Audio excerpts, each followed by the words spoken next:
మమ్మల్ని ఎంతగానో ప్రేమిస్తున్నాం మిక్కిలి ప్రియ పరలోకపు తండ్రి, మరొక పర్యాయము స్తోత్రమయ్యా.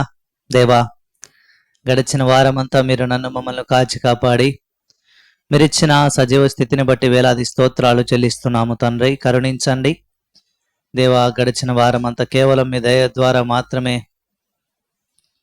మాకు దేవా మీరు జీవితాన్ని ఇచ్చారని నమ్ముతున్నాం. కరుణించము. ప్రత్యేకించి ప్రార్థించి ప్రకటించిన మేరకు దేవా, మీ యొక్క పునరుత్థాన దినమును ఆధారము చేసుకొని కొంత సమయము దేవ మీ నామమును ఘనపరచి పాడైన మా జీవితాలు మరలా కట్టుకోవడానికి మీరు ఇచ్చిన మీ కృపకై స్తోత్రాలు దేవా. ప్రతి విషయంలో మీరు సహాయము చేయమని, పాటలు పాడుచున్నగా బలపరచండి, వాయిద్యాలు వాయించుతున్నగా బలపరచండి. సమస్తము మీ యొక్క నామ మహిమార్థమై పనిచేయలాగున మీరే సహాయము చేయమని వందనములు చెల్లిస్తూ మమ్మల్ని మీ చేతికి అప్పగించుకుంటూ మిక్కిలి వినయముతో యేసుక్రీస్తు నామమున స్తుతించి ప్రార్థించడి బ్రతిమాలి వేడిచున్నాం తండ్రి, ఆమేన్.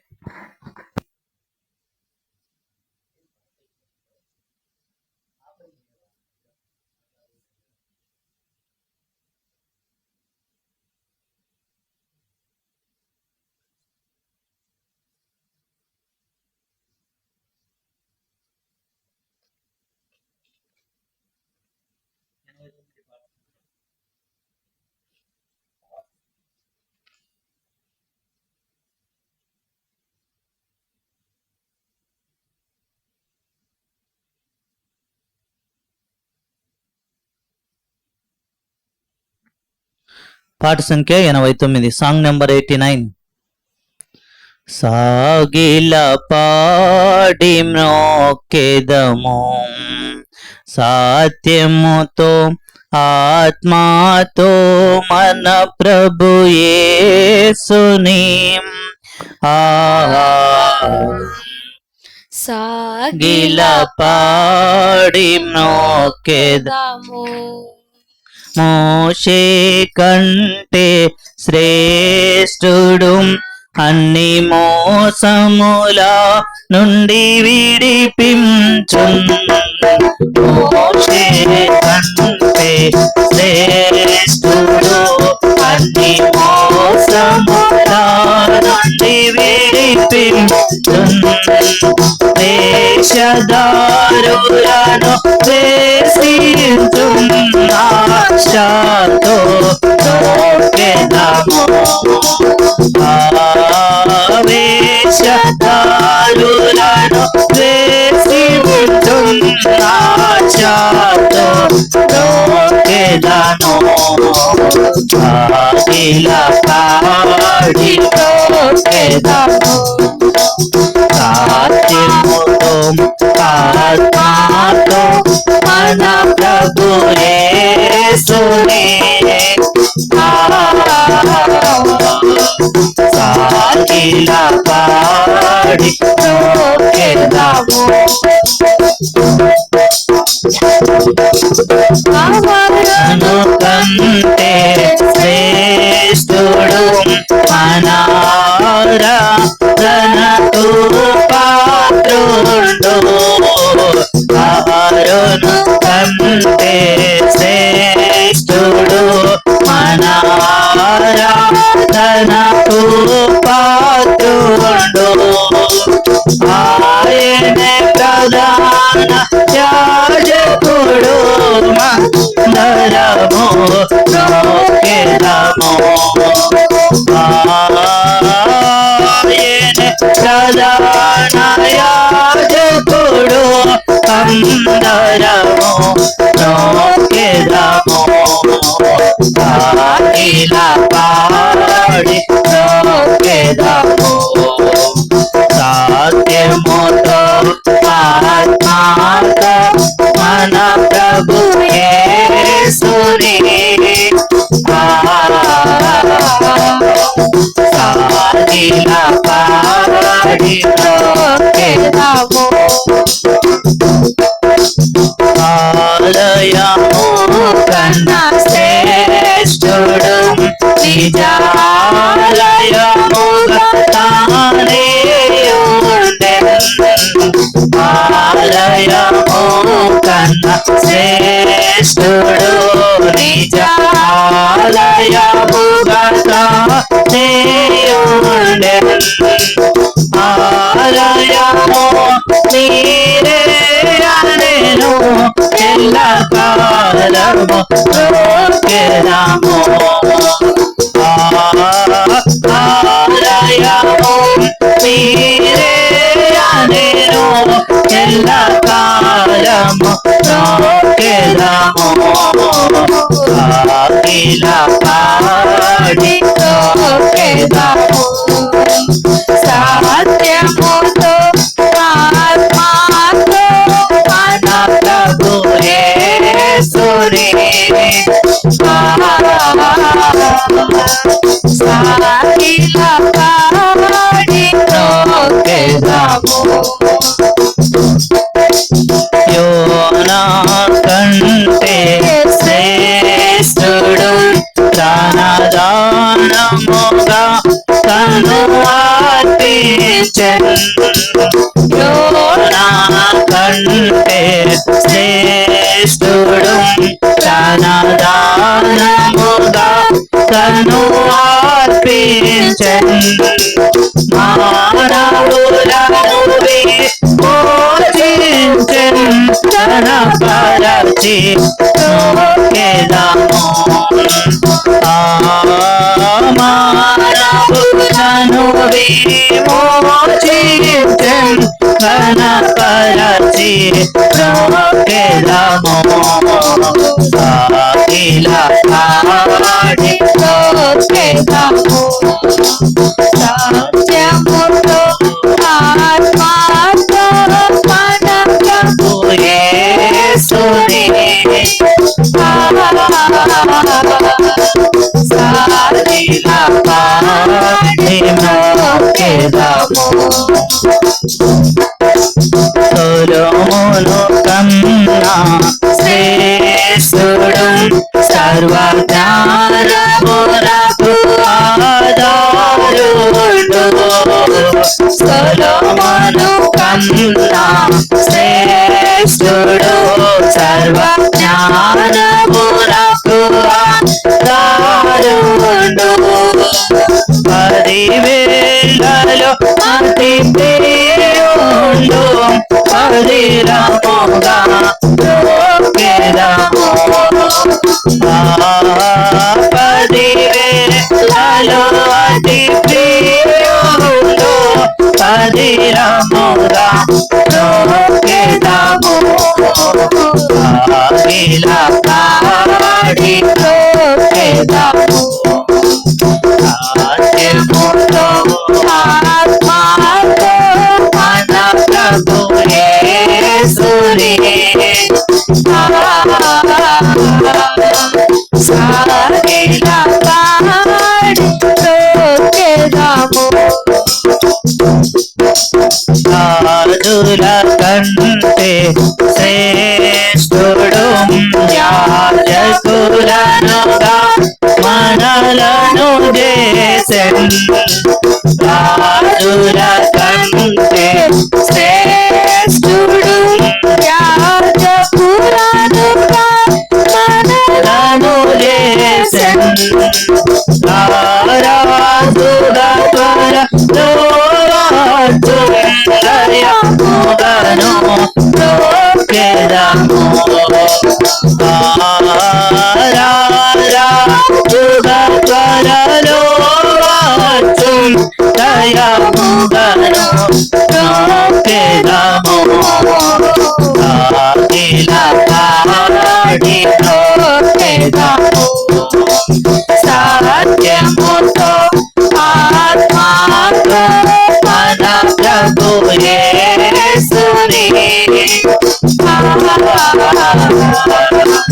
సాగిల పాడి బ్రోకెదము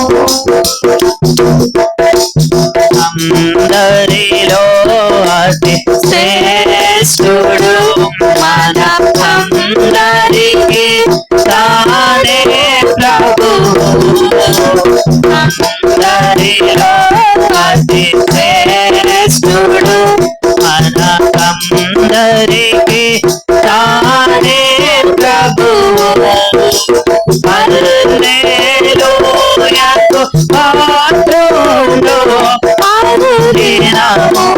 నొక్కెదము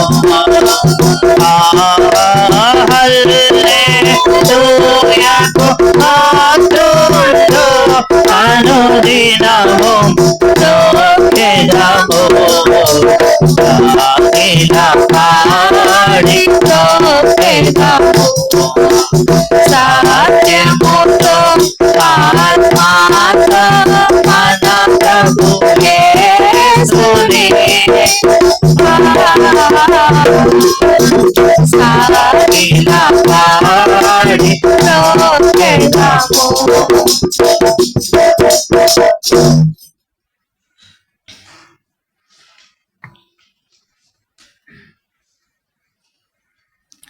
పాట సంఖ్య 93, సాంగ్ నెంబర్ 93. ఇదిగో నీ రాజు వచ్చుచుండే సియోను కుమారి సంతోషించు యెరూషలేం కుమారి ఉల్లాసించు ఇదిగో నీ రాజు వచ్చుచుండే కుమారి సంతోషించు యెరూషలేం కుమారి ఉల్లాసించు నీదు రాజు నీతితో దోషమేమియో లేకయే నీదు రాజు నీతితో దోషమేమియో లేకయే అపరాధి కొడుతావు వచ్చుచుండే అపరాధి తోడు ప్రభు వచ్చుచుండే ఇదిగో నీ రాజు వచ్చుచుండే సియోను కుమారి సంతోషించు యెరూషలేం కుమారి ఉల్లాసించు రక్షణగల వాడుగా ఆశ్చర్యుండగు యేసుడు రక్షణగల వాడుగా ఆశ్చర్యుండగు యేసుడు దీక్షతోడా యెరూషలేం వచ్చుచుండే దీక్షతోడా యెరూషలేం వచ్చుచుండే ఇదిగో నీ రాజు వచ్చుచుండే సియోను కుమారి సంతోషించు యెరూషలేం కుమారి ఉల్లాసించు సాత్వికుడు నీ భూమిన్ ఆద్యతానగు ప్రేమతో సాత్వికుడు నీ భూమిన్ ఆద్యతానగు ప్రేమతో నిత్యరాజు నరులకై వచ్చుచుండే నిత్యరాజు నరులకై వచ్చుచుండే ఇదిగో నీ రాజు వచ్చుచుండే సియోను కుమారి సంతోషించు యెరూషలేం కుమారి ఉల్లాసించు దీన పరుడు నీ ప్రభు ఘనత కలిగిన దేవుడు దీన పరుడు నీ ప్రభు ఘనత కలిగిన దేవుడు ధనమీయ పాపులకై వచ్చుచుండే ధనమీయ పాపులకై వచ్చుచుండే ఇదిగో నీ రాజు వచ్చుచుండే సియోను కుమారి సంతోషించు యెరూషలేం కుమారి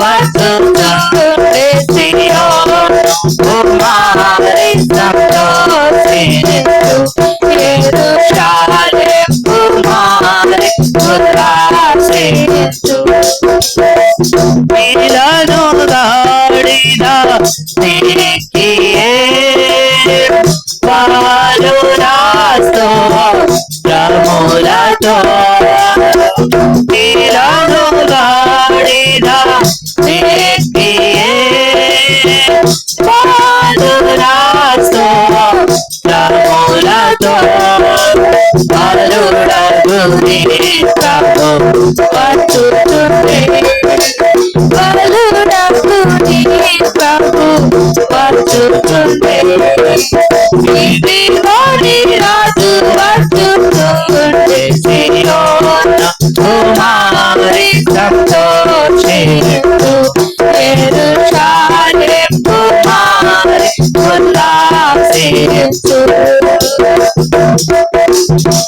దావీదు కుమారుడు దేవుడు పాపులకు దావీదు కుమారుడు దేవుడు పాపులకు జ్ఞాపితములతో వచ్చుచుండే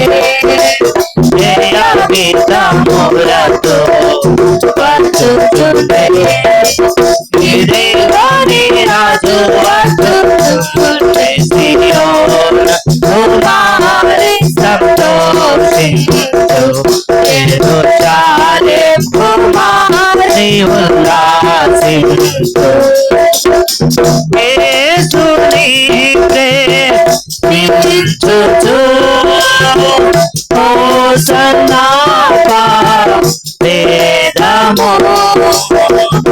యేసుని ప్రేమించుచు హోసన్నా పాడెదము యేసుని రావచ్చుచుండే హల్లెలూయా యేసుని రావచ్చుచుండే హల్లెలూయా ఇదిగోని రాజు వచ్చుచుండే సియోను కుమారి సంతోషించు యెరూషలేము కుమారి ఉల్లాసించు సియోను కుమారి సంతోషించు యెరూషలేము కుమారి ఉల్లాసించు.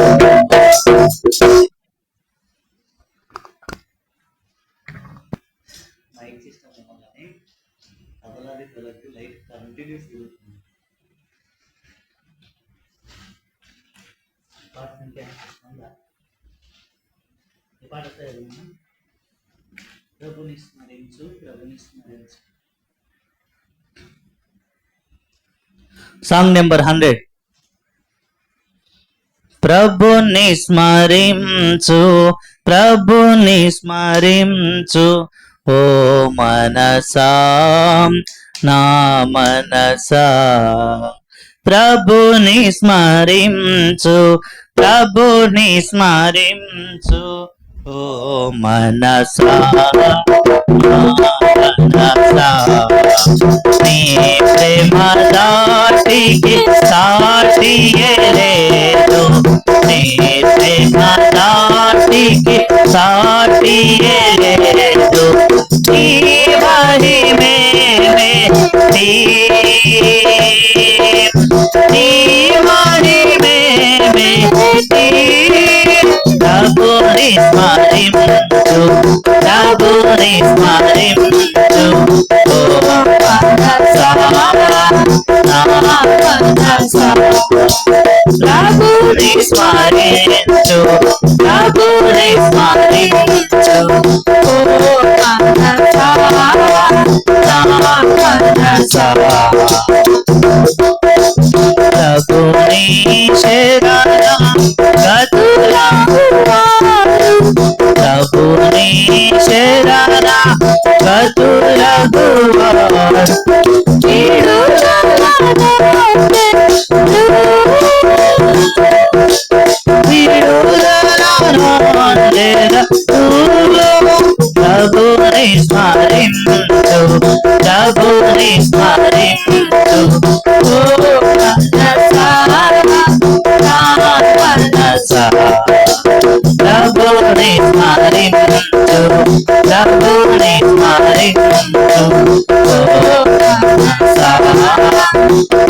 మనసా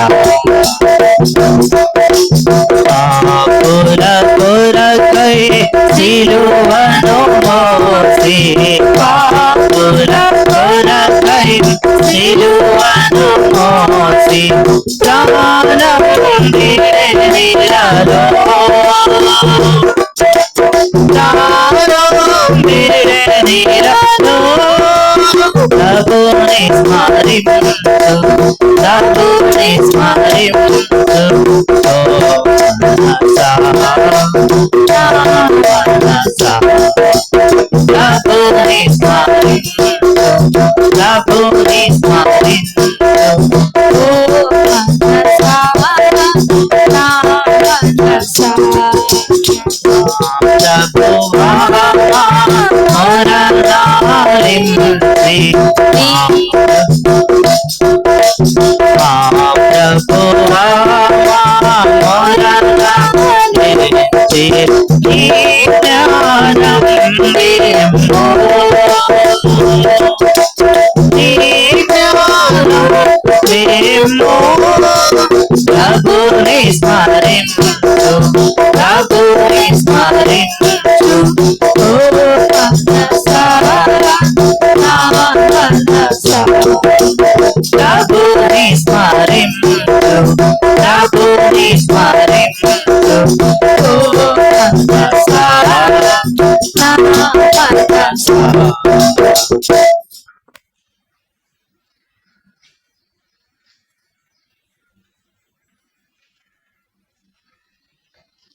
చివరిగా పాట సంఖ్య 102.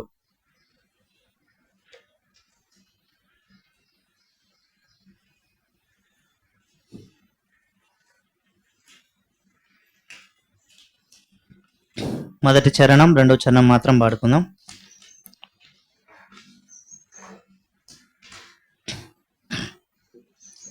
నా ప్రాణ ప్రియుడా యేసు రాజా అర్పింతును నా హృదయార్పణ విరిగి నలిగిన ఆత్మతోను హృదయపూర్వక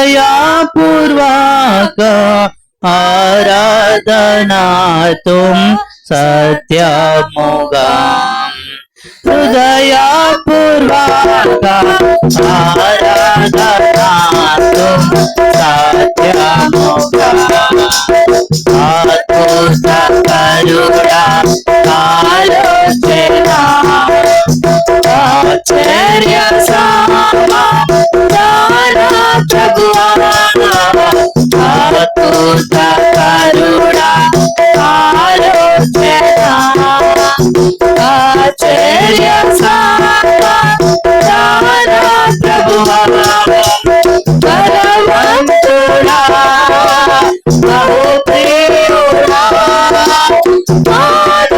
మనోహరుడా మహిమరాజా స్తుతించెదను మనోహరుడా మహిమరాజా స్తుతించెదను నా ప్రాణ ప్రియుడా యేసు రాజా అర్పింతును నా హృదయార్పణ విమోచనాగా నా మూలతో సౌందర్య ప్రేమ స్తుతులతో విమోచనాగా నా మూలతో సౌందర్య ప్రేమ స్తుతులతో నమస్కరించి ఆరాధింతును ఆశింతునునే పాడేరను నా ప్రభువా ఆశింతునునే పాడేరను నా ప్రభువా నా ప్రాణ ప్రియుడా యేసు రాజా అర్పింతును నా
ప్రభుని ఆరాధించక మునుపు యథాప్రకారముగా మనము ధ్యానిస్తూ ఉన్న భాగమును ధ్యానించుకొని మనం ముందుకు సాగే ప్రయత్నం చేద్దాం రండి. దాని కొరకై యెహోషువ గ్రంథము 1వ అధ్యాయము 9వ వచనం.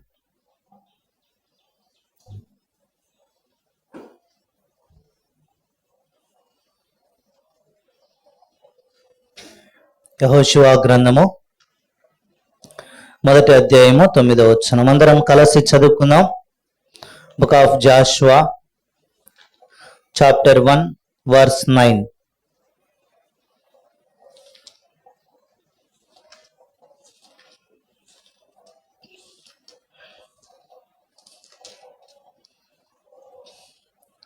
నేను నీకు ఆజ్ఞ ఇచ్చి ఉన్నాను గదా, నిబ్బరము కలిగి ధైర్యముగా నుండుము, దిగులు పడకుము, జడియకుము. నీవు నడుచు మార్గం అంతటిలో నీ దేవుడైన యెహోవా నీకు తోడై ఉండును. కనుక మనము చూస్తే ఎవరంట మనకు తోడై ఉండేది? దేవుడే. అయితే ఇక్కడ నీవు నడుచు మార్గము, మనుషులు చూపించే మార్గాలు ఎన్నో.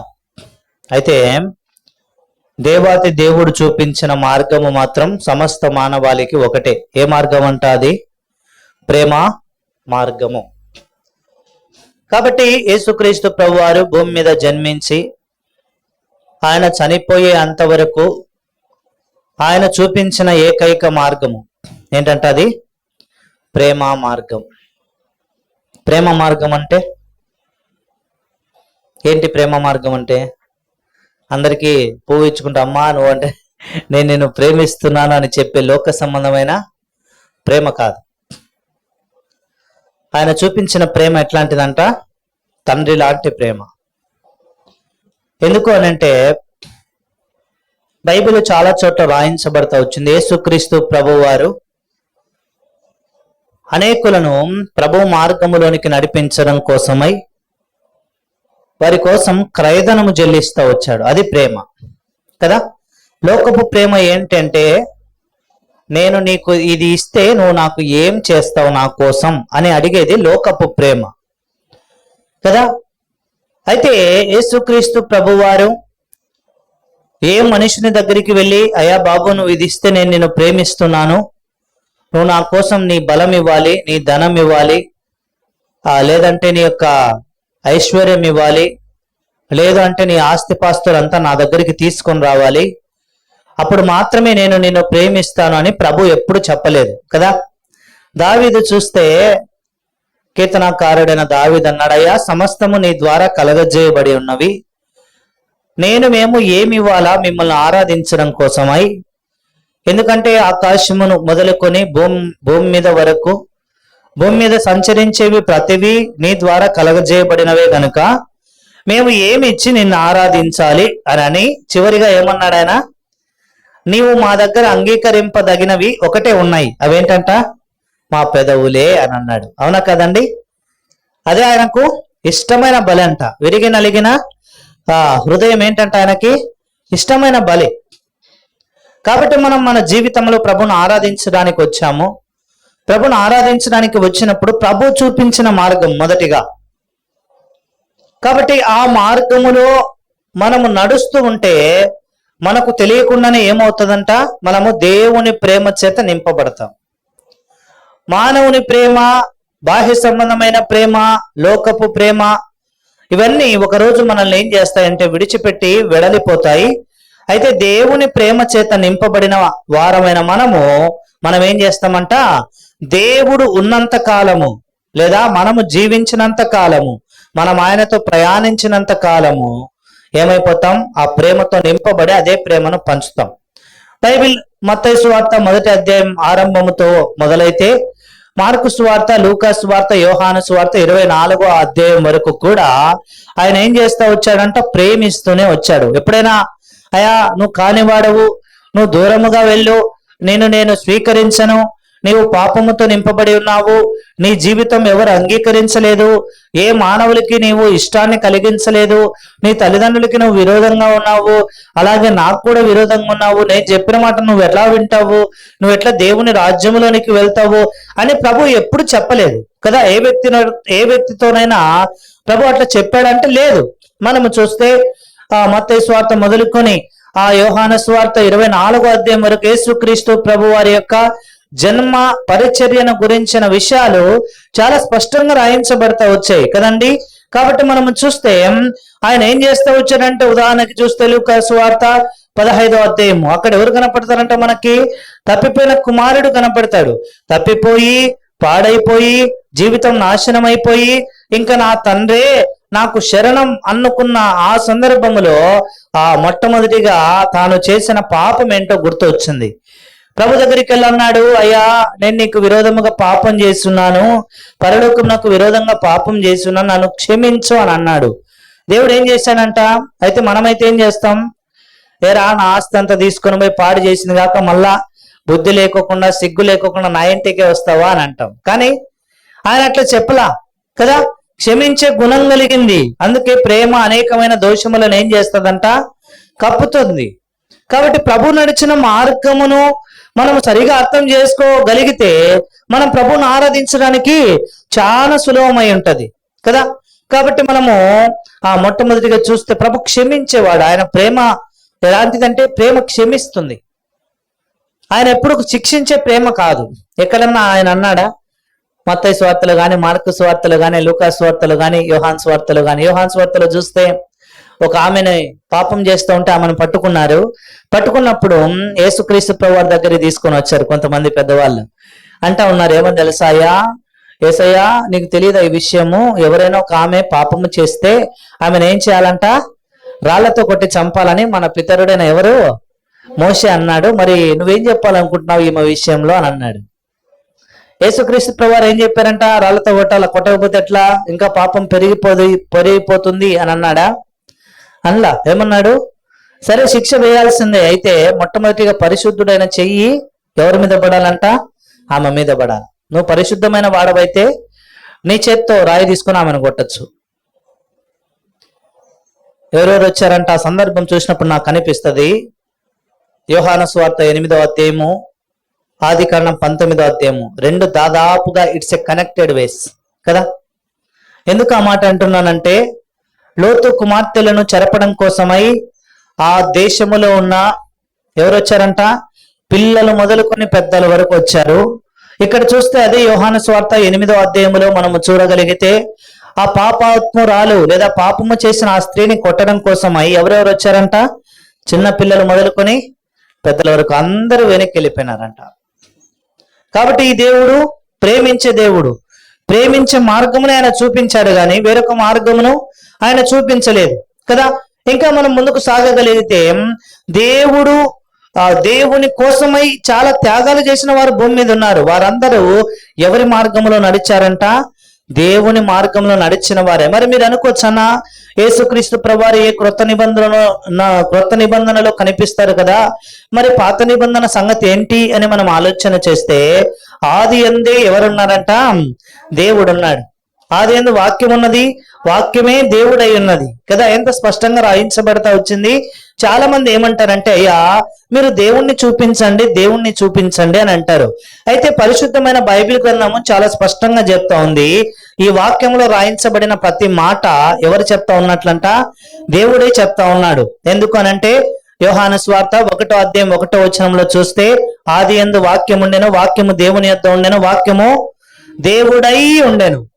ఈ వాక్యమై ఉన్న వారు ఎవరంట, దేవుడే, మానవుడు కాదు కదా. ఇంకా మనము చూస్తే ఆది యందు ఎవరున్నారంట, మనము ప్రకటన గ్రంథంలో రాయించబడింది యేసుక్రీస్తు ప్రభువారు అనగా దేవుని గురించి ఏం రాయించబడిందంటే, అయా ఆది అనగా ఏమంటారు, అల్ఫా ఓమేగా అంటే ఏంటి అర్థము, ఆదియు ఆయనే, అంతమును ఆయనే.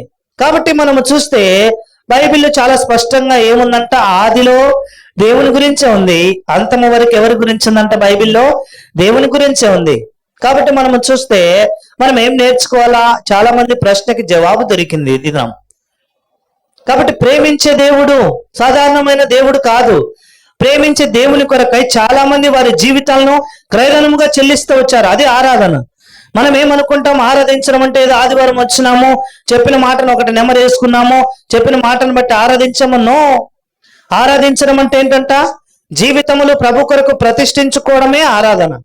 కొన్నిసార్లు మనకు ఆరాధించడం రాదు, చెప్పిన మాటలు కొన్నిసార్లు మనకు గుర్తుండకపోవచ్చు, చెప్పిన మాటలు కొన్నిసార్లు మనం రాసుకోలేకపోయి ఉండొచ్చు. అయితే మనము దేవా ఈ దినం విన్న మాటలు చొప్పున నేను నీ కొరకు జీవిస్తున్నాను అని ప్రతిష్ఠించుకోవడమే ఏంటంట, ఆరాధన కదా. ఆరాధించడం పెదవుల ద్వారా ఆరాధించవచ్చు, దేవునికి నమస్కారం చేసి ఆరాధించవచ్చు, సాగిలపడి నమస్కారం చేసి ప్రభుని ఆరాధించవచ్చు, వారికి ఉన్న వాటిలో విలువైన శ్రేష్టమైన వాటిని దేవునికి ఇచ్చి ఆరాధించవచ్చు. అయితే అన్నిటికంటే గొప్ప ఆరాధన ఏంటంటే తమ కొరకు కాకుండా తమ దేవుని కొరకు జీవించడమే ఏంటంట గొప్ప ఆరాధన కదా. రండి, అట్లా కొంతమంది భక్తులు అట్లా ఏం చేస్తూ వచ్చారంట, వారి జీవితమును తమ కొరకు కాక తమ దేవుని కొరకై ఏం చేస్తూ వచ్చారంట, క్రయధనముగా చెల్లిస్తూ వచ్చారు.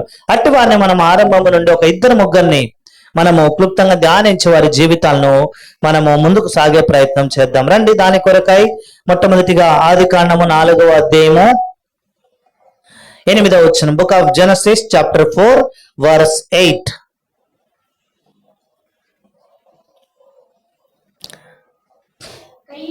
కయీను తన తమ్ముడైన హేబేలుతో మాట్లాడెను. వారు పొలములో ఉన్నప్పుడు కయీను తన తమ్ముడైన హేబేలు మీద పడి అతనిని చంపెను.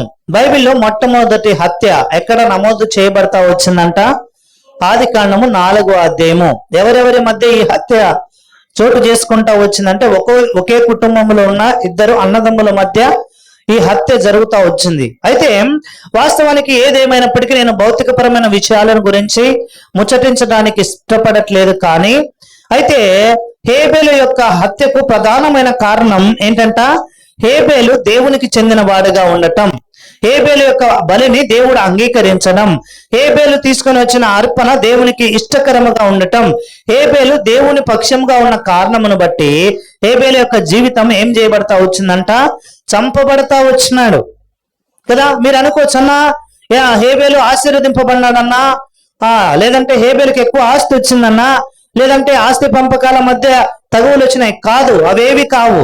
హేబేలు యొక్క ప్రధానమైన కారణం ఆయన చావుకి ఏంటంట, దేవునికి తనను తాను ప్రతిష్ఠించుకోవడమే కదా. హేబేలు యొక్క అర్పణ ఆరంభం నుండి మనము ధ్యానించగలిగితే హేబేలు దేవునికి ఎటువంటివి అర్పణగా తీసుకుని వచ్చాడంట, శ్రేష్టమైనవి. Number 1.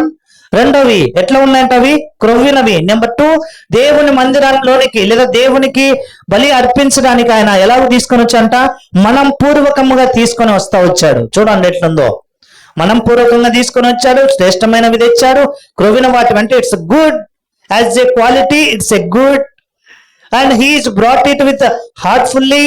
See the quality, how the Hebel was ready to give the sacrifice to God. దేవునికి ఎలాగూ ఒక మంచి బలిని హేబేలు తీసుకొని వచ్చాడో మనం చూడగలం. అయితే ఇవన్నీ మీరు అనుకోవచ్చు, అన్న బలి అన్నది మనం చూడొచ్చు, అది ఉంది కాబట్టి ఆయన తీసుకుని వచ్చాడని. ఉన్నప్పటికీ కూడా కొన్నిసార్లు మనం దేవునికి ఇవ్వలేం కదండి. ఉన్నప్పటికైనా ఇస్తామా? ఇప్పుడు నాకే ఒక 20,000 30,000 శాలరీ వస్తుంది అనుకుందాం. నేను తీసుకొని వచ్చాయో 30,000 వస్తుంది కదా ఈ మంత్, దేవా ఇన్వర్టర్ ఏదో ఇష్యూ అయింది కాబట్టి నేను ఇన్వర్టర్ కోసమై నీకు క్రయధనం చెల్లిస్తా అంటానా? అనలేను కదా. కాబట్టి మనం మన జీవితంలో ఇక్కడ ఏం చేస్తూ ఉన్నాడంట, see who is giving heartfully, God is with them. ఎవరైతే హృదయపూర్వకంగా మనం పూర్వకముగా దేవుని కొరకై తమ్మును తాను క్రయధనముగా చెల్లించుకుంటారో ఏం జరుగుతుందంట, దేవుడు వారితో ఉన్నాడు. మార్గం ఏంటంట, హేబేలు నడుస్తూ ఉన్న మార్గం, దేవా నీ కొరకు చచ్చిపోయాడా లేదా? హేబేలు చనిపోయినాడు కదా. మనము చూస్తే ప్రభుని ఎందుకు ఆరాధించాలంటే, దేవా నా జీవితంలో నన్ను నీ మార్గంలో నడిపిస్తూ ఉన్నవయ్యా. అది ఏ మార్గం అంట, ప్రేమించే మార్గము, నీ కొరకు శ్రేష్టమైన వాటిని తెచ్చే మార్గము. హేబేలు వలె నా జీవితంలో ఎట్లాంటి మార్గం ఉంటది, నేను నిన్ను ప్రేమించే మార్గము, హృదయపూర్వకముగా నీకు నీ కొరకై నన్ను నేను త్యాగముగా చేసుకునే అంత అటువంటి మార్గంలోకి నన్ను నీవు నడిపిస్తా వచ్చావు. కారణం నువ్వు ప్రేమిస్తా ఉన్నావు. నువ్వు ఎలాగో నన్ను ప్రేమించావంటే నా కొరకు నువ్వు చనిపోయావు, నా కొరకు నువ్వు పాతి పెట్టబడతా వచ్చావు, నా కొరకు నువ్వు తిరిగి లేచి నా యందు విశ్వాసం ఉంచి చనిపోతే నీవు కూడా తిరిగి లేస్తావు అన్న నిశ్చయతను నీవు నాకు నేర్పిస్తా వచ్చావయ్యా. ఎంత గొప్ప దేవుడవు నీవు, ఎంత గొప్ప ప్రేమించేవాడవు నీవు. నీ వంటి దేవుడు ఎవరు ఉన్నారు అనే మనం ఏం చేయాలంట? ప్రభువును ఆరాధించబద్దులమై ఉన్నాం. కాబట్టి హేబేలు మొట్టమొదటిగా చూస్తే ఏం చేస్తా ఉన్నాడంట? దేవునికి హృదయపూర్వకంగా ఇస్తా ఉన్నాడు కదా. త్యాగం ఉంది అందులో, త్యాగం లేదా? క్రొవ్విన వాటిని మనం ఒకవేళ సంతకు తీసుకెళ్లి అమ్మినా మనకు మంచి డబ్బులు రావండి. హేబేలు అనుకోవచ్చుగా, అయ్యో క్రొవ్వినాయి కదా, క్రొవ్విన వాటిని నేను తీసుకుని వెళ్ళి పలానా చోట అమ్మితే ఎంత బాగుంటది, ఎంత బాగా నాకు డబ్బులు వస్తాయి, ఎంత బాగా నేను ఆశీర్వదింపబడతా. లేదు, ఏముందంట? నా దేవునికి నేను ఎట్లాంటివి ఇవ్వాలంట? శ్రేష్టమైనవి ఇవ్వాలా. ఆరాధన అంటే ఏంటి? ఏడాడు చెత్త ఎరుకొని వచ్చి తీసుకొని రావడం కాదు కదా. కొంతమంది ఆరాధన చేస్తూ ఉంటారు. ఏమని ఆరాధిస్తూ ఉంటారంటే, దేవా బయటల్లో వలె లేకుండా నన్ను పరిశుద్ధంగా ఉంచినావు తండ్రి. ఎట్లంట అంటే బయట వాళ్ళంతా అపరిశుభ్రులా? వాళ్ళ పవిత్రత లేదా? వాస్తవానికి చెప్తే మనం ఆలోచన చేయగలిగితే ఒక క్రైస్తవుని కంటే ఎక్కువ భక్తి వైరాగ్య జీవితం ఎవరు కలిగి ఉంటారు? బయట వాళ్ళే. మనకు ఆ దేవుడు అంటే మా దేవుడు, మా నాయన నాయన నాయన నాయన నాయన వాళ్ళ దేవుడు. అప్పటి నుంచి మేము క్రైస్తవులం అన్నా. కాబట్టి భయం లేని జీవితం, భక్తి లేని జీవితం. కానీ బయట వారు అట్లా కాదు కదా. వారు పూజిస్తా ఉన్న వారి దేవునికి ఏం చేస్తా ఉన్నట్టు? భక్తి వైరాగ్య జీవితంతో జీవిస్తా ఉన్నారు. మరి మనము రోజుకు ఒక అధ్యాయం బైబిల్ చదవడానికి ఎంత బాధో కదా. రోజుకు 10 వచనాలు చదవంటే, 10 వచనాలు చదివినా అన్న ఈరోజు. ఏమక్క బైబిల్ చదివినావా అక్క అంటే, 10 వచనాలు చదివినా అన్న. అబ్బాయి ఎంత ప్రేమిస్తున్నావు నువ్వు దేవుణ్ణి, ఎంత బాగా ప్రభుని ఆరాధించడానికి నువ్వు అర్హురాలువో కదా. కాబట్టి మనం మన జీవితంలో మొదటిగా ఏంటంట? హేబేలు వంటి శ్రేష్టమైన వాటిని దేవునికి ఇచ్చే ఆధిక్యతలోనికి, ఆయన ప్రేమ మార్గంలోనికి ప్రభు మనను నడిపించాడు. రెండోదిగా ఇక్కడ మనము యొక్క రెండవ దినవృత్తాంతముల గ్రంథము 24వ అధ్యాయము 24వ అధ్యాయంలో చూస్తే ఇక్కడ దేవుని కొరకై ఇంకొకరు మరణిస్తా వచ్చినారు. ఎవరంట ఆయన? ఆయన పేరేంటి? జకర్యా.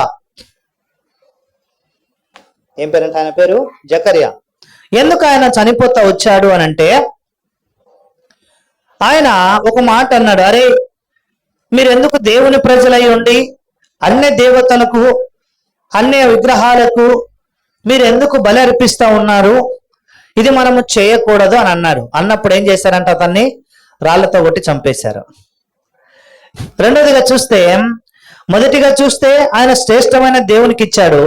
రెండోదిగా చూస్తే ఈ జకర్యా తన జీవితాన్ని దేవుని కొరకు అర్పించాడు. జకర్యా మరణానికి కారణం ఏంటంటే ఇక్కడ ఈ సందర్భంలో ఒక్క మాట అన్నాడు. ఏమన్నాడు? మీరు అన్ని దేవతలకు అన్ని విగ్రహాలకు బలి అర్పిస్తూ ఉన్నారు, సేవించవలసిన దేవుని సేవించట్లేదు, కానీ సేవించకూడని వాటిని మీరు సేవిస్తూ ఉన్నారు, పూజించకూడని వాటికి మీరు పూజ చేస్తూ ఉన్నారు అన్నందుకు ఏం చేస్తా వచ్చాడంట? రాళ్లతో కొట్టి చంపేశారంట. ప్రేమైన సోదరుడా, ప్రేమైన సోదరి, మనం ఆరాధన అంటే ఏదో పదవులతో చేసేది కాదు. ఆరాధన అంటే మనము ఏమనుకుంటాం? అయ్యో దేవుని మందిరంలోకి వచ్చి విన్న మాటలను బట్టి ఆరాధించడం, అది ఒక ఎత్తు. అయితే ఏంటంటే అది మన ఆరాధన ఎక్కడి నుండి రావాలా? హృదయపూర్వకంగా రావాలి, హృదయంలో నుండి రావాలి, ప్రభుకు సంతోషాన్ని తెచ్చేదై ఉండాలి కదా.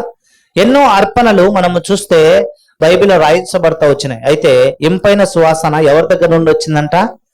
నోవాహు దినాల్లో కదా. నోవాహు ఏం చేశాడంట? దేవునికి బలిపీఠం కట్టి ఆ యొక్క బలిపీఠం మీద దేవునికి బలి అర్పించినప్పుడు ఏమొచ్చిందంట? ఇంపైన సువాసనను ఆగ్రానించి. ఆగ్రానించడం అంటే పీల్చడం అంటాం కదా. మనకు మంచి వాసన వచ్చింది, నాకు మంచి పర్ఫ్యూమ్. నిన్న మన రేచే భలే వాసన వచ్చింది, ఏమో ఎవరో పర్ఫ్యూమ్ బలుంది అనంది. అట్లాగా మనం ఏంటంట? మంచి వాసన వచ్చింది కనీసం ఎగబీలిచ్చాం. ఒకవేళ కులిపోయిన వాసన వచ్చింది అనుకో, మనం పోతా ఉన్నాము దావలో, పోతా ఉన్నప్పుడు ఏదైనా పాపం జంతువు చనిపోయి కళేబరం కుళ్ళిపోయింది అనుకో, పిలుస్తామా? ఇది కూడా బాగుందండి అని పీల్చాం కదా. అయితే కాబట్టి ఎంత ఇంపైన సువాసన నోవాహు దినాల్లో వచ్చిందంటే అంత ఇంపైన సువాసన రాగలుగుతూ వచ్చింది. కాబట్టి రెండోదిగా చూస్తే ఏంటంట, చనిపోయినాడు దేవుని కొరకై. ఆయన ఏమన్నాడు, అరే మనము సహోదరులారా ఈ పని చేయకూడదు అన్నారు.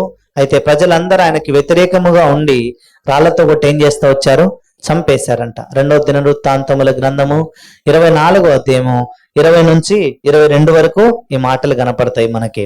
అయితే మూడోదిగా చూస్తే కొత్త నిబంధనలో ఇంకొక వ్యక్తి ఉన్నాడు. ఎవరంట ఆయన? స్తెఫెను. ఎవరంట ఆయన? స్తెఫెను.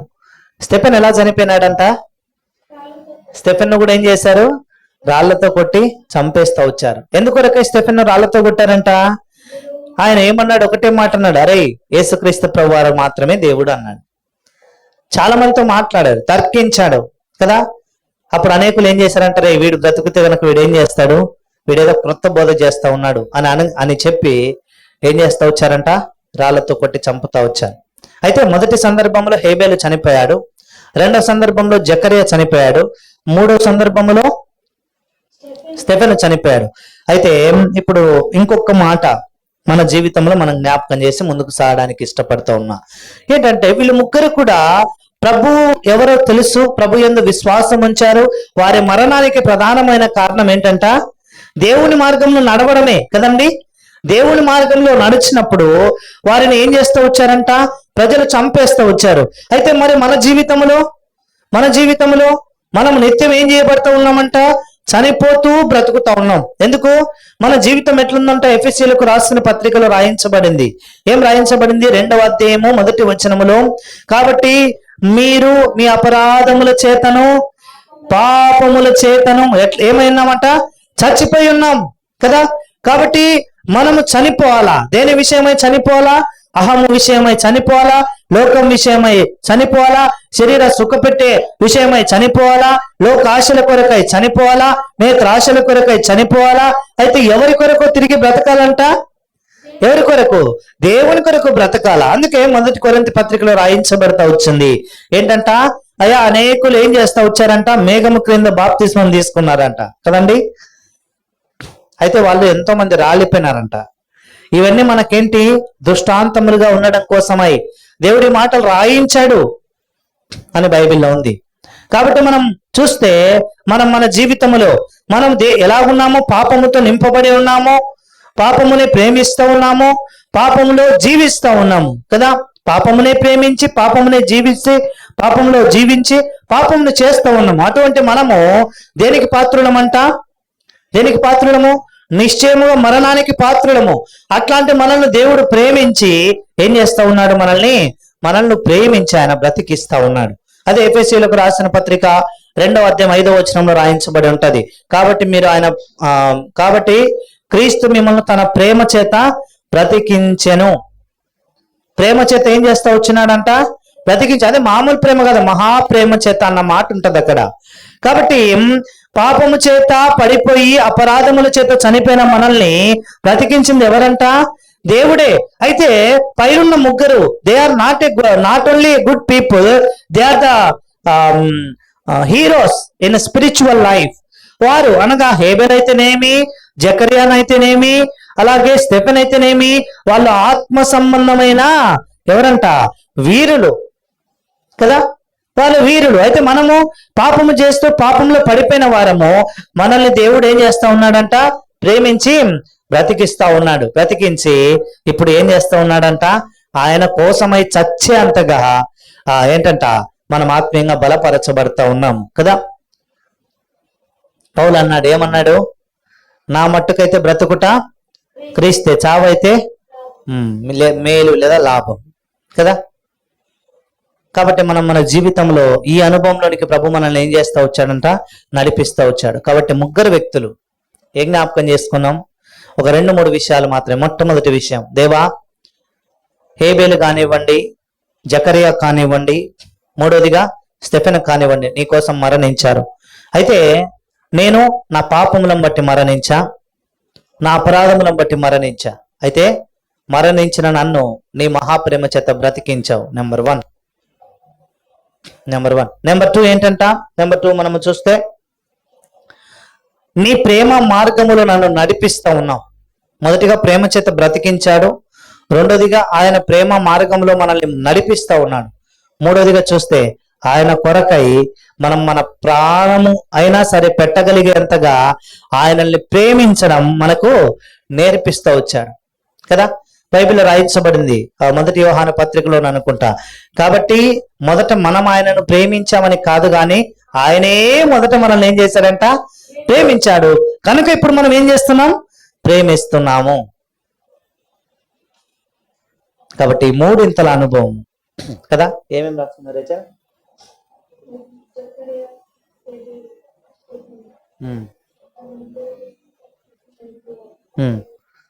మనము మన అపరాధముల చేత మన పాపముల చేత చనిపోయింటే ఆయన తన మహాప్రేమ చేత బ్రతికించాడు. Number one. నెంబర్ టూ, తన ప్రేమ మార్గంలో నడిపిస్తున్నాడు. రెండోది ఏంటంట?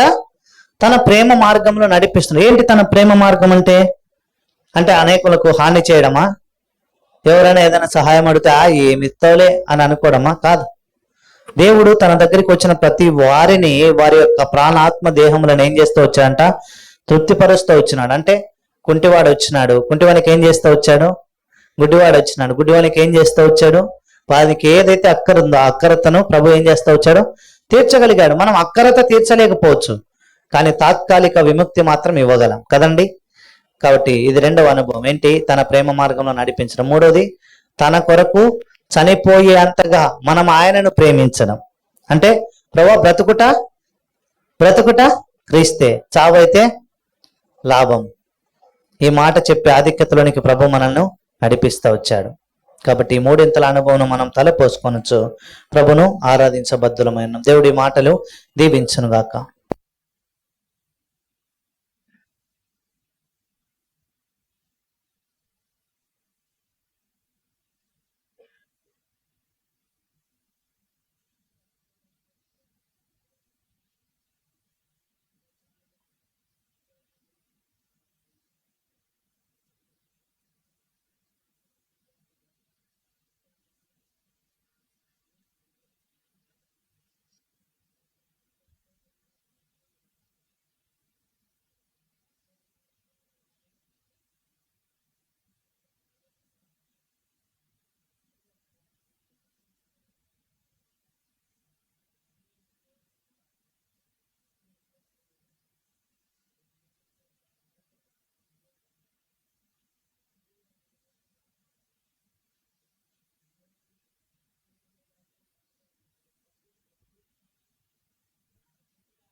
గర్భమున పుట్టిన బిడ్డను కరుణింపక తల్లి మరచునా. గర్భమున పుట్టిన బిడ్డను కరుణింపక తల్లి మరచునా.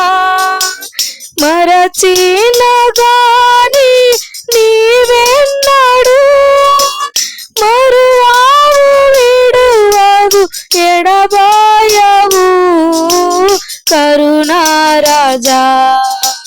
మరువావు విడువవు ఎడబాయవు కరుణారాజా.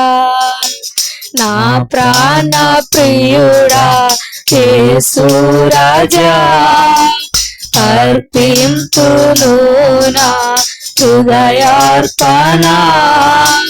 విరిగిన లిగిన ఆత్మతోను హృదయపూర్వక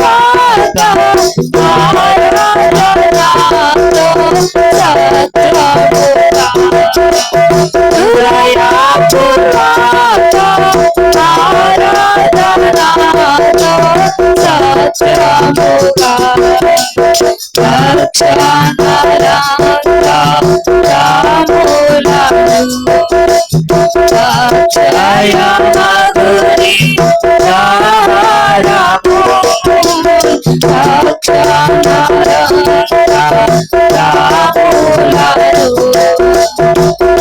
క్షయ పగుని ప్రాహారములు రక్షకుడా కొసగితివి దీక్షతో నిన్ను దీక్షించుచు స్తుతింతును దీక్షతో నిన్ను దీక్షించుచు స్తుతింతును నా ప్రాణ ప్రియుడా యేసు రాజా అర్పింతును నా హృదయార్పణ తిరిగి నలిగిన ఆత్మతో హృదయపూర్వక ఆరాధనతో సత్యముగా హృదయపూర్వక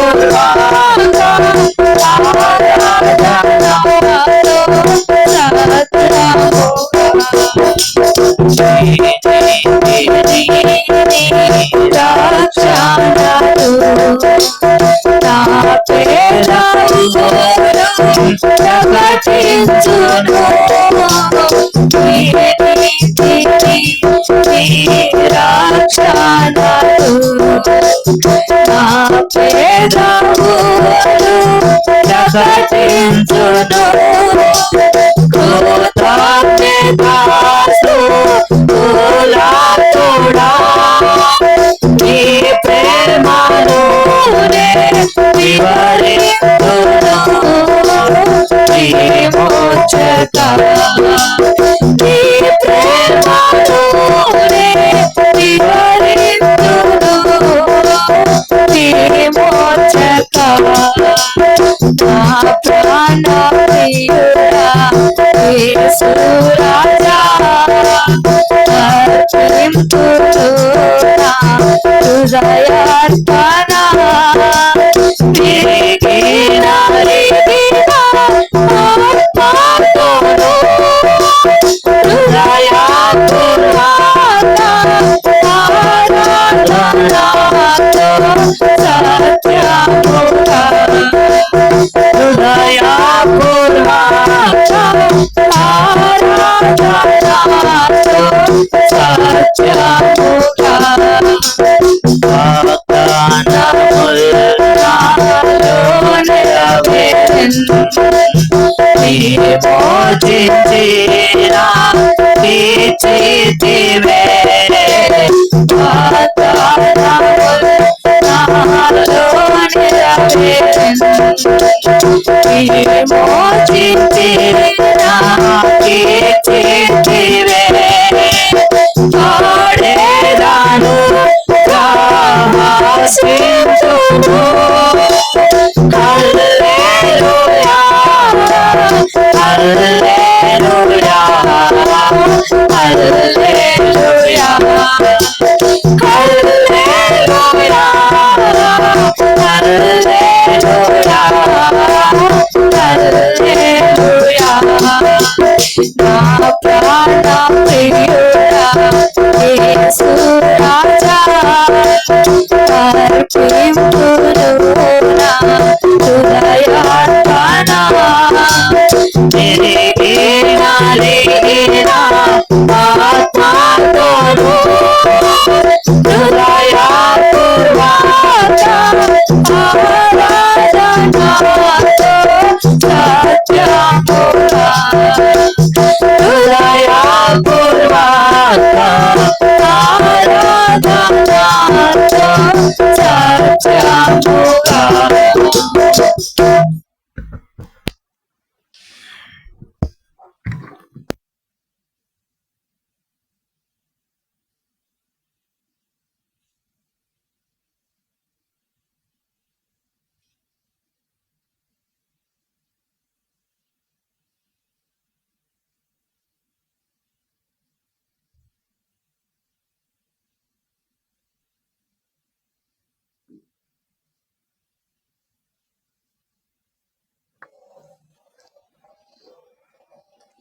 కొన్ని నిమిషాలు మనము ఒక 15 నిమిషాలట దేవుని యొక్క వాక్యంలో ఉండి బలవర్తమానం కొరకై ఒక ముగ్గురు వ్యక్తుల్ని మనము ధ్యానించుకొని ముందుకు సాగే ప్రయత్నం చేద్దాం.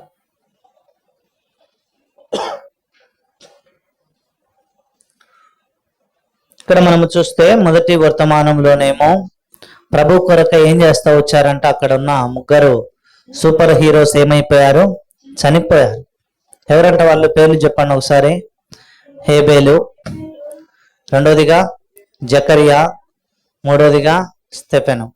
అయితే మనకి క్రొత్త నిబంధనలో కానివ్వండి, పాత నిబంధనలు కానివ్వండి, ఒక ముగ్గురు వ్యక్తులు ఓవరాల్ పర్ఫార్మెన్స్ చూస్తే వాళ్ళు ఏం చేస్తా వచ్చారంటే ప్రభువును విడిచిపెడతా వచ్చారు. మీరు అనుకోవచ్చు అనా, బహుశా దేవుడు ఎవరో వాళ్ళకు తెలియదులేనా అని అనుకోవచ్చు. వారికి దేవుడు తెలుసు, వాళ్ళ ప్రవక్త ఉన్నాడు, దేవునితో కూడా కలిసి నడిచిన శిష్యుడు ఉన్నాడు, దేవుని ద్వారా తయారు చేయబడిన మనుషులు కూడా ఉన్నారు. కాబట్టి మనము చూస్తే వాళ్ళు ఏం చేస్తా ఉన్నారంట? ప్రభును మరచిపోతా వచ్చారు. వాళ్ళ మొట్టమొదటి వ్యక్తి మనం ఆది కాండం నుంచి చూడగలిగితే, ఆది కాండం 3వ అధ్యాయంలో మొట్టమొదటిగా ఏం చేస్తా వచ్చారంట? వారు దేవుణ్ణి మరిచిపోయినారు. ఎవరంట వారు? ఆదాము, హవ్వ. వారి పేర్లు ఎప్పుడు రాసినా కూడా బైబిల్లో ఎలా రాస్తారంటే ఇద్దరిగా రాయరు కదా. అంటే బైబిల్ కాదు కానీ బైబిల్ కాంటెక్స్ట్ ఏదైతే ఉంటుందో వారిని ఇద్దరిగా రాయరు, ఆడమ్ అండ్ ఈవ్ అని రాస్తారు. అంటే వాళ్ళు ఇద్దరు కాకుండా ఎవరంటే వాళ్ళు ఒకరే అన్నట్లుగా భావన. అయితే మనము చూస్తే ఈ ఆది కాండము 3వ అధ్యాయములో వాస్తవానికి జరిగింది. చాలా మంది ఏమనుకుంటారు అంటే పాపము మాత్రమే జరిగింది అని అంటారు. పాపము జరిగింది, వాస్తవమే. అయితే మానవుడు ఏమైపోతా వచ్చాడు అన్నది అక్కడ మనం చాలా జాగ్రత్తగా గమనించాలి.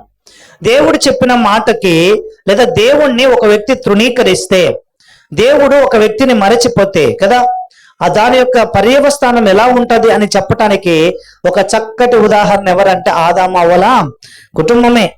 ఆదాము హవ్వలు చాలా మంది ఏమనుకున్నారంటే, అయ్యో మేము ఆజ్ఞను అతిక్రమించాం, దేవుడు చెప్పిన మాటను మీరాము, దేవుని మేము మర్చిపోయారు అని మనం భావిస్తాం. అయితే వాస్తవానికి అక్కడ జరిగింది అది మాత్రమే కాదు. అక్కడ ఏం జరుగుతూ వచ్చింది? ఆది కాండం 1వ అధ్యాయం 20, 21, 22లో దేవుడు ఏమన్నాడు? అయ్యా మీరు ఫలించి ఏం చేయాలంట? భూమిని అభివృద్ధి పరిచి, నెంబర్ 3 మీరు ఏం చేయాలి? దాన్ని లోపరచుకునుడి. లేదా భూమి మీద ఉన్న సర్వ అధికారము ఎవరికి ఇవ్వబోతా ఉన్నాడంట? దేవుడు మానవునికి ఇవ్వడానికి ఇష్టపడతా ఉన్నాడు కదండి.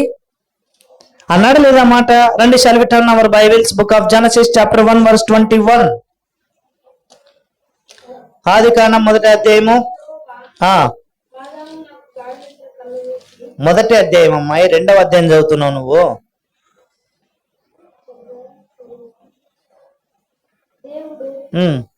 క్షమించండి, 28 అమ్మా.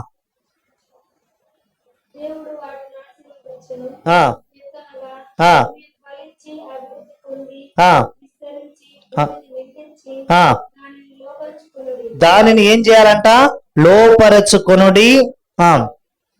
సముద్రపు చేపలను,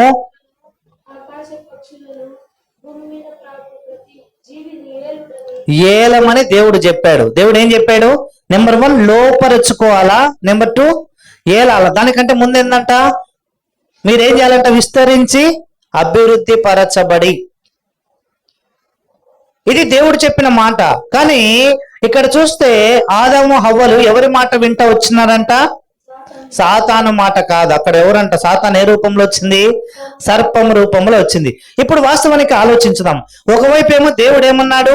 భూమి మీద ఉండే వాటన్నిటికీ లోపరుచుకొని వాటిని ఏలాల్సిన బాధ్యత ఎవరికి ఇచ్చానయ్యా ఆదాము అన్నాడు దేవుడు. ఎవరికి ఇచ్చారంట? ఆదామా నీకే ఇచ్చింది నేను అని అన్నాడు. అయితే ఇప్పుడు ఆదాము ఏమైపోయినాడంట? ఆదాము వశములో సాధారణంగా ఎవరుండాలా? సర్పం ఉండాలా, అవునా కదా? దేవుడు ఏమన్నాడు? అయ్యా భూమి మీద ప్రాకైనా సరే, సముద్రంలో ఉండేటైనా సరే, భూమి మీద ఉన్నవైనా సరే, నీవు లోపరుచుకొని నీవు వాటిని ఏలాలా అన్నాడు, అవునా కదండి? అయితే ఇక్కడ ఈ 3వ అధ్యాయంలోకి వచ్చేసరికి ఏమైపోయిందంట? సర్పము వారిని వెళ్తా ఉంది వాస్తవానికి, అవునా కదా? కాబట్టి సర్పం ఏమంటా ఉంది? సర్పం మాట్లాడుతూ ఉంది, హవ్వతో మాట్లాడుతుంది. కాబట్టి హవ్వను ఏం చేస్తూ ఉందంట? ప్రేరేపిస్తూ ఉంది. ఇప్పుడు ఎవరి వశంలో ఉన్నారంట?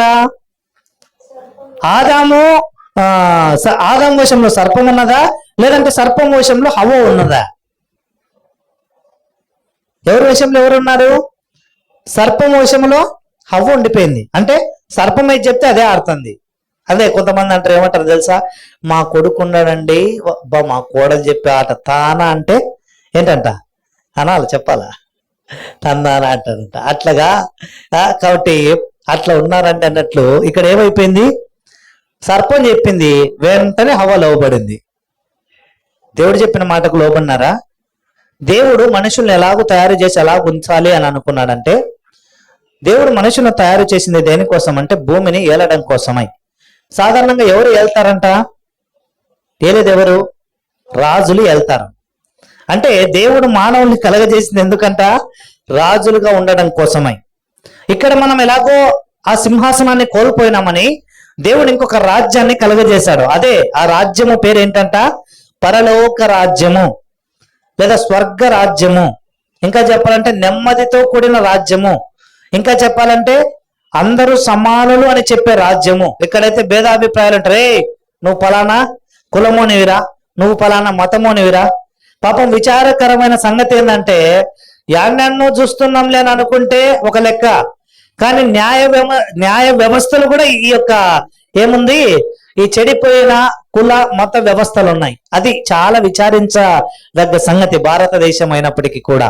అయితే ఇక్కడ మనము చూస్తే ప్రత్యేకించి ఈ యొక్క సర్పము హవ్వ చేత ఏలబడాలి, ఆదాము చేత ఏలబడాలి.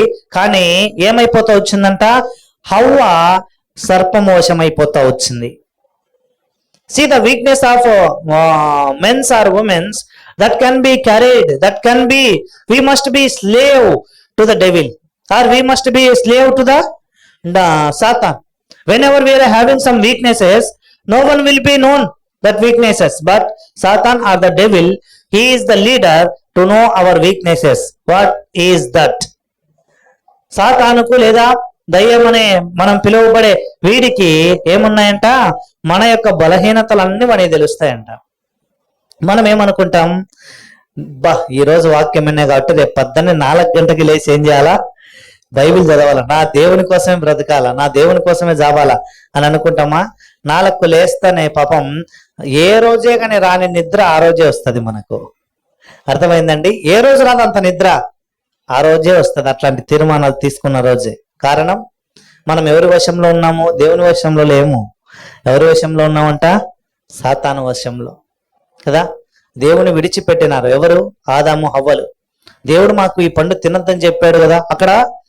అక్కడ ఉన్న సందర్భం అంతా కూడా పండును గురించి కాదు. అక్కడ దేవుని మాటకు విధేయత ఉందా లేదా అక్కడ చూడాల్సింది మనం. అదే ఆ పండు తిన్నారని కదా. ఆ పండులో ఏం విశేషత, మేము అంత పెద్ద విశేషం ఉండేది కాదు.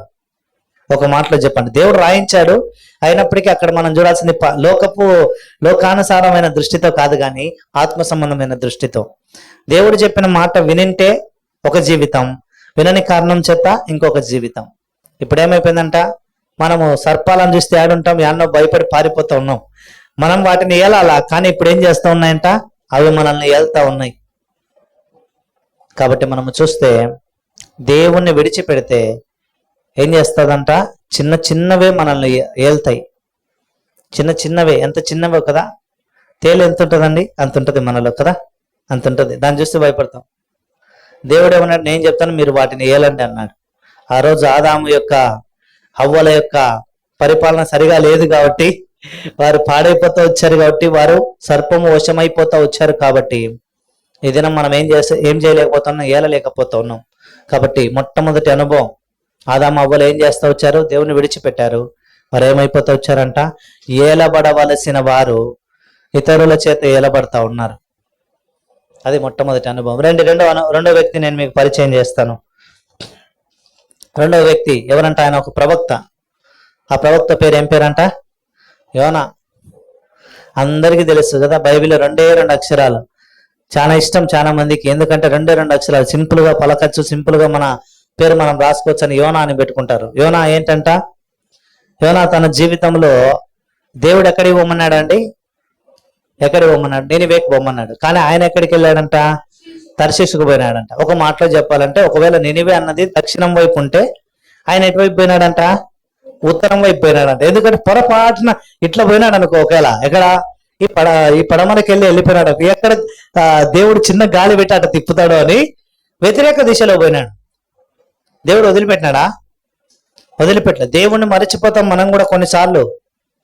మన అవసరతలను బట్టియో, మన సుఖ విలాసవంతమైన జీవితములను బట్టియో, మనకున్న అధికారములను బట్టియో, లేదంటే ఏదో లోకము నుంచి ఒకటి కోరుకొని మనం ఏం చేస్తాం?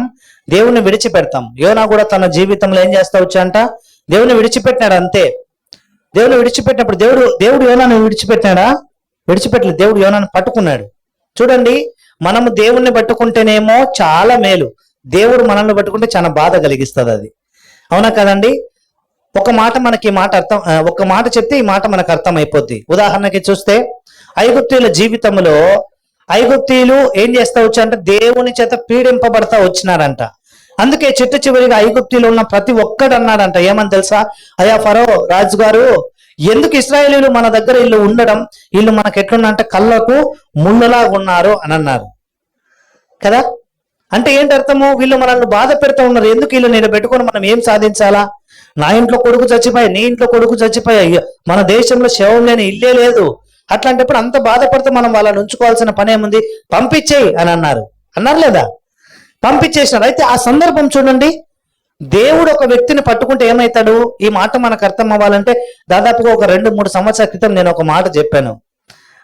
ఆ రాయి మన మీద పడితే ఏమవుతుందంట? మనము నలి చేయబడతాం. మనం ఆ రాయి మీద పడితే ఏమైపోతామంట? ఆ రాయి ఎవరి మీద పడనో అది వాడిని నలి చేస్తుంది. అయితే ఆ రాయి మీద పడివాడు రక్షింపబడతాడు. అవునా కదండి? కాబట్టి మనం మన జీవితంలో ఏంటంట, ప్రభు మనల్ని పట్టుకున్నాడా, అది ఎట్లుంటది? వనకాల్సిందే మనము. అదే మనమే ప్రభుని పట్టుకుంటే ఆయన ఏమంటాడు తెలుసా? యాకోబుతో అన్నట్లుగా, నేనేం చేస్తున్నాను, నేను ప్రేమిస్తూ ఉన్నాను. యాకోబు, ఇశ్రాయేలు, నీవు నా కుమారుడవు, నేను నిన్ను ప్రేమిస్తున్నాను అని అంటాడు. అదే దేవుడు మనల్ని పట్టుకున్నా అనుకో, యోనా వంటి పరిస్థితులే కదా. ఎప్పుడన్నా ఏమంటారు? అందరూ ఎప్పుడూ చెప్పుకుండేవారు, ఏమని తెలుసా? అరే పెద్ద పెద్ద చేపలు ఉండేరా సముద్రంలో, అవి మనుషులను తినేంత ఉంటారని చెప్పుకునేవారు. కానీ యోనా సముద్రంలో పడిపోయిన తర్వాత యోనా పరిస్థితి ఏంటంట? He experienced. ఒక్కసారి ఊహించండి, మనం వీడేమో బాగా నవ్వుకుంటా ఈ వాక్యం చెప్పుకుంటా వింటా ఉన్నాం, కానీ సముద్రము లోపల చేప కడుపులో పడిన యోనా పరిస్థితి ఎట్లా ఉంటది? ఎంత ఎంత బాధ కలిగించదంటే, మనము ఎంత చేపల ప్రియులమైన చేప నుంచి వచ్చే నీ సువాసానికి ఇష్టపడం. అట్లాంటి నీ సువాసాన్నే ఇష్టపడని మనము యోనా యాడున్నా అంట? చేప కడుపులో ఉన్నంట. చేప ఏంటంటే ఇది ఇంతది. అవునా కదండి? లోపలన్నీ నీళ్లు ఉంటాయి కొంచెమన్నా.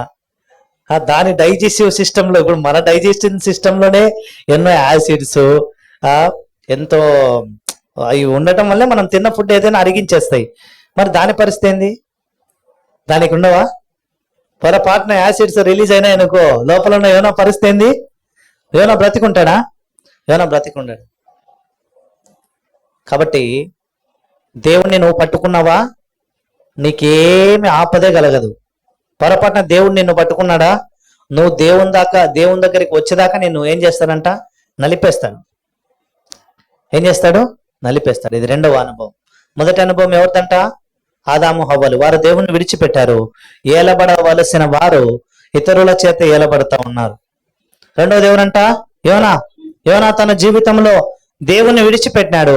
దేవుడు ఏం చేశాడంటే ఇప్పుడు యోనాను పట్టుకొని తిరిగి ఏం చేస్తా వచ్చాడంట? చేపకి గాలం వేసినట్టు యోనాకి గాలం వేసి లాక్కొని వచ్చినాడు దేవుడు. ఎక్కడికి లాక్కొని వచ్చినాడు? ఎక్కడికైతే వెళ్ళనన్నాడో, ఎక్కడికైతే దేవుడు చెప్పమని నినివేకి వెళ్ళమని చెప్పాడు, అక్కడికి వెళ్ళను అని తిరస్కారంతో పోయిన యోనా తిరిగి ఎక్కడికి వచ్చాడంట? నినివేకే వచ్చాడు. అయితే పోయేటప్పుడేమో తర్షీషుకు పోవాలని సంతోషంగా పోయినాడు, వచ్చేటప్పుడేమో నినివేకి ఎట్లా వచ్చినాడు? పశ్చాత్తాపంతో వచ్చినాడు. సంతోషం లేదు. ఇప్పుడు యోనాకి సంతోషం ఉంటుందా? శాప కడుపులో 3 రోజులు ఉపవాసం ఉన్నాడికి శాప ఉపవాసం ఉండా, యోనా ఉపవాసం ఉండా, ఇంక ఏముంటది? అందుకే యోనా 2వ అధ్యాయంలో ఆయన అంటాడు, ప్రార్థన చేస్తాడు, దేవా యాడన నేను సముద్ర గాధంలో ఉన్నానయ్యా, భూగర్భంలో ఉన్నానయ్యా, ఇంకా నేను నీ మందిరాన్ని చూడలేదయ్యా, కాబట్టి నన్ను ఒక్కసారి జ్ఞాపకం చేసుకున్నా, నన్ను బ్రతికిస్తేవా, నువ్వు దేవుడవయ్యా, నువ్వేది చెప్తే చేస్తా అన్నాడు కదా. కాబట్టి రెండవదిగా చూస్తే దేవుని మార్గమునకు దేవుడు చెప్పిన మాటకి వ్యతిరేకముగా మనం వెళ్తే దేవుడు ఏం చేస్తాడు? మనకు కూడా అంతే, మన ముక్కుకు కూడా గాలం వేసి ఏం చేస్తాడు? తన మార్గంలోకి నడిపిస్తాడు. మూడవది, చివరిది ఎవరంట? పేతురు. పేతురు ఎవరంట? యేసుక్రీస్తు ప్రభు వారి శిష్యుడు. అయితే శిష్యుడు అయినప్పటికీ కూడా పేతురు ఏంటంట? తొందరపాటుతనం ఎక్కువ, తొందరపడేవాడు. ఏమన్నాడు? ప్రభు, అందరూ నిన్ను విడిచిపోయినా కూడా నేనేం చేయను, నిన్ను విడిచిపెట్టను, చచ్చిపోయే పరిస్థితి వచ్చినా నీకోసం నీతోనే ఉంటా అని అన్నాడు. అన్నోనికి దేవుడు ఏమన్నాడు? పేతురు, కోడి కోయక ముందు నువ్వేం చేస్తావు? యేసు ఎవరో నాకు తెలియదు అని 3 సార్లు చెప్తావు అన్నాడు. అవునా కదండి? చెప్పాడా లేదా? సరే, అంత మాట నువ్వు ప్రభా అట్లా చేయకు, అట్లా అనుకోకుండా నువ్వు నాకు ధైర్యమి, బలమి, జ్ఞానమి అని అనొచ్చుగా. అల్లా ఏమన్నాడు? ప్రభా అట్లా అసలు జరగదు అన్నాడు. కానీ దేవుడు చెప్పిన మాట ఏమైందంట? జరిగింది, నెరవేర్చబడింది. ఎప్పుడైతే ఆ కోడి కూసిందో 3 సార్లు అబద్ధం అన్నాడు. తనకు తెలివి వచ్చినప్పుడు ఏమైపోయినంట? ఏడ్చినాడు. అందుకే పేతురు యొక్క మరణము చాలా విభిన్నమైనది. యేసుక్రీస్తు ప్రభు వారి యొక్క మరణము సిలువ సాధారణంగా వేయబడితే, పేతురు యొక్క మరణం ఏమన్నాడు ఆయన? నాకు అట్లా వేయద్దు, నన్ను ఏం చేయాలా? తలక్రిందులుగా వేయండి అని అన్నాడు కదా.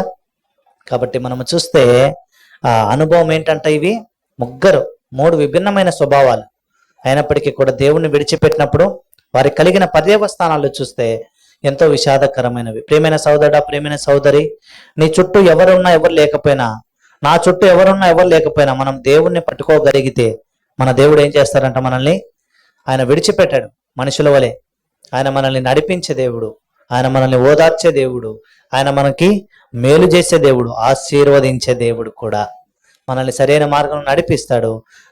అలాగూ అట్లాంటి అనుభవంతో ప్రభు మనల్ని నింపునుగాక. దేవుడి మాటలు దీవించునుగాక. మోకరించండి, బలం సమీపించుదాం.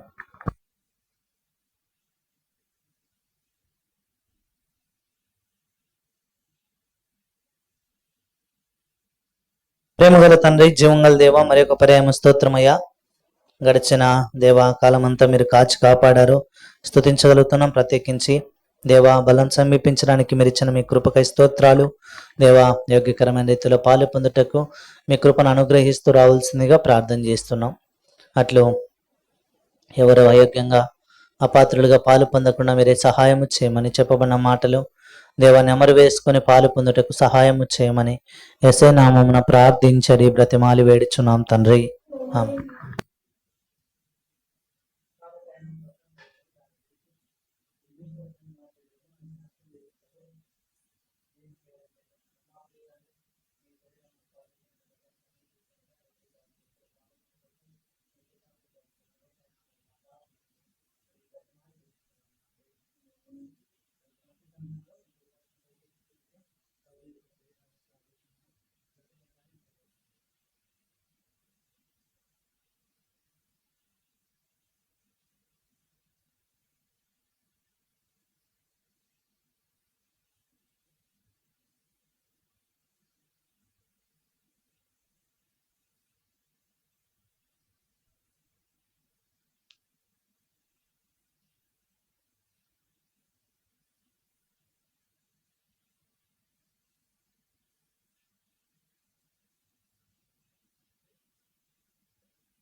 ప్రేమగల తండ్రి, జీవంగల దేవ, మరి ఒక ప్రేమ స్తోత్రమయ్యా.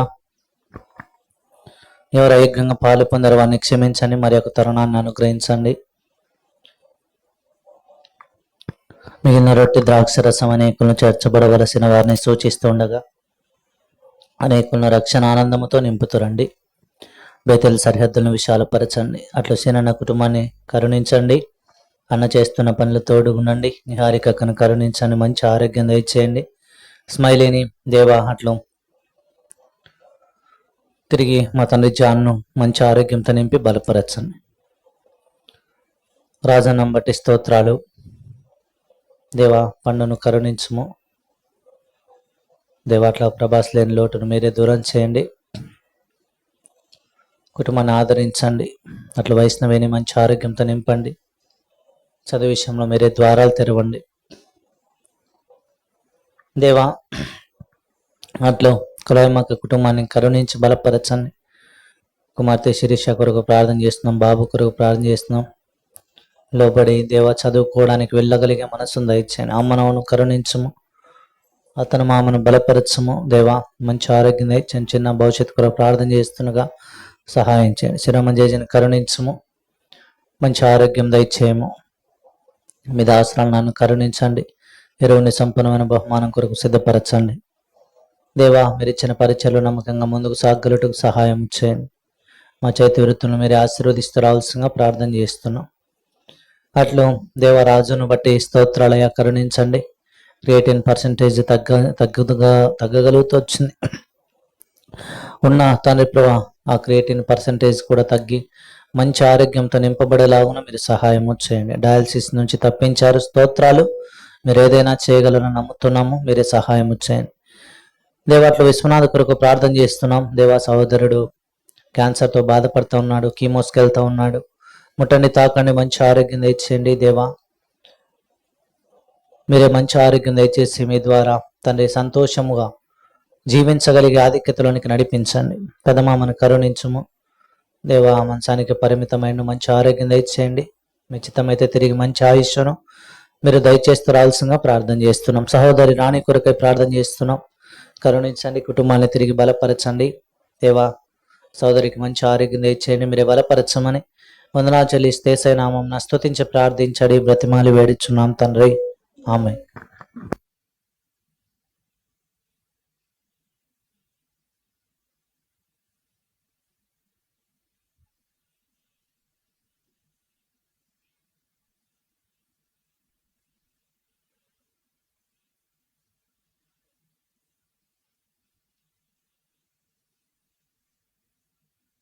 సమయంలో లేచి నిలబడి పాట పాడుతుండగా మనం మన ఈవులను ప్రభువుకు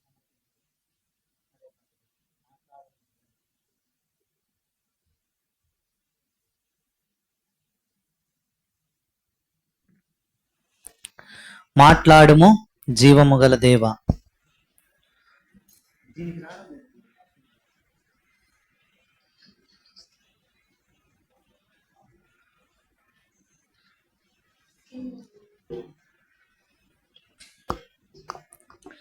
మాట్లాడుము జీవము గల దేవా, జీవనదిని ప్రవహింపజేయుమా. మాట్లాడుము జీవము జీవనదిని ప్రవహింపజేయుమా. దయతో మాట్లాడుమా, నీవే మాట్లాడుమా. ఈ మెల్లని స్వరము వినిపించుమా. దయతో మాట్లాడుమా, నీవే మాట్లాడుమా. ఈ మెల్లని స్వరము వినిపించుమా. నీ కాయాసకరమైన హృదయలో ఉన్నచో నీ వాక్యపు వెలుగున పరీక్షింపుమా. నీ కాయాసకరమైన హృదయలో ఉన్నచో నీ వాక్యపు వెలుగున పరీక్షింపుమా. దయతో మాట్లాడుమా, నీవే మాట్లాడుమా. ఈ మెల్లని స్వరము వినిపించుమా. దయతో మాట్లాడుమా, నీవే మాట్లాడుమా నీ మెల్లని స్వరము వినిపించుమా మాట్లాడుము జీవము గల దేవా జీవనదిని ప్రవహింపజేయుమా మాట్లాడుము జీవము గల దేవా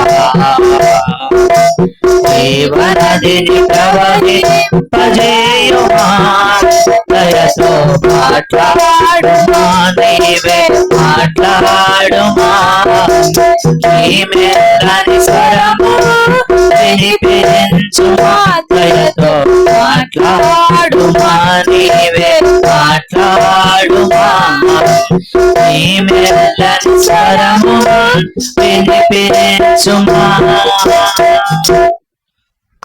చివరి ప్రార్థన చేసుకుందాం.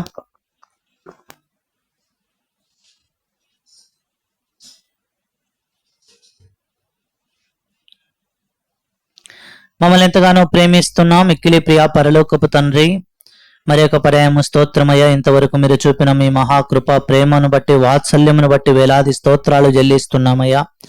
దేవా, తీసుకుని వచ్చిన మా ప్రియులను బట్టి స్తోత్రాలు. దేవా, ఇంకెవరైతే రాలేకపోతే వచ్చారో ఆయా కారణాలను బట్టి మీరే దేవా తర్వాతి సమయం వారికి మీరు అనుగ్రహించండి. దేవా, తిరిగి క్షమాపణ పొంది దేవ వారి జీవితంలో తిరిగి దేవాత్మ సంబంధమైన బలాన్ని వారు పొందుకొనులాగున మీరు సహాయం చేయండి.